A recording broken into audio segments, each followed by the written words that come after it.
Moving on to some international news that we're tracking, tensions in the Korean Peninsula continues with North Korea test firing its anti-aircraft missiles on Friday following the conclusion of US-South Korea drills. Here's more.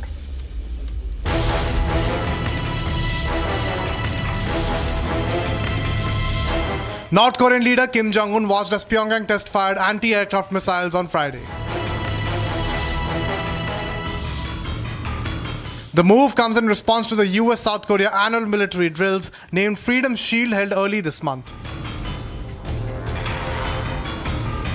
US and South Korea have been conducting joint military exercises, and the last aerial exercises were conducted last month. North Korea has termed such military drills a rehearsal for the invasion.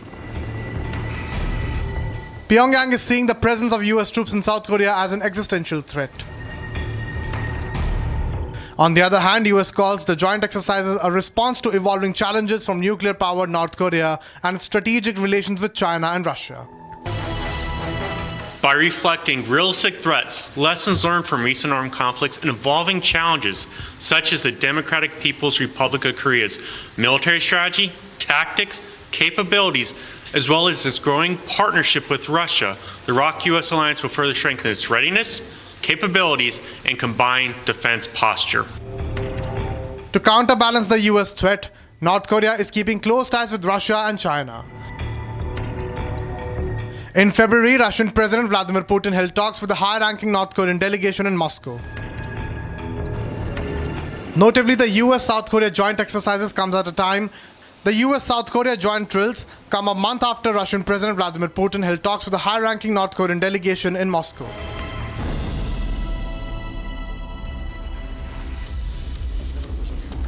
Viewers, when North Korean leader Kim Jong observed the test firing of the anti-aircraft missiles on Friday, Foreign Minister of South Korea is meeting with his Japanese and Chinese counterparts in Tokyo for trilateral talks to be held today.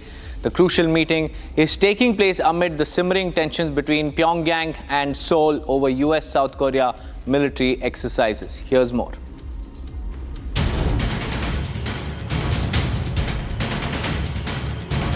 Japanese Prime Minister Shigeru Ishiba welcomed the Chinese Foreign Minister Wang Yi and South Korean Foreign Minister Cho Tae-yul on Friday as they gathered in Tokyo for a trilateral meeting.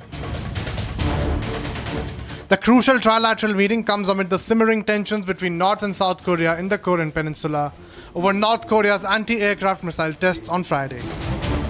Pyongyang's missile test was in response to the US-South Korea annual military drills conducted earlier this month.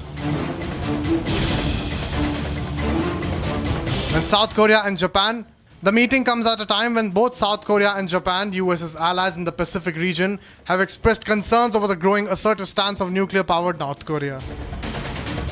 South Korean Foreign Minister, during his bilateral meeting with Chinese counterpart, implied that Seoul needs China to handle the North Korean challenge.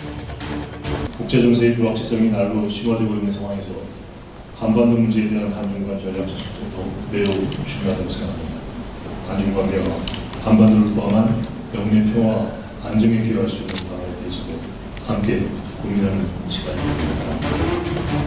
The meeting is also crucial amid political instability that South Korea faces, with the presidency of Yoon Suk-yeol's fate hanging in balance in the court.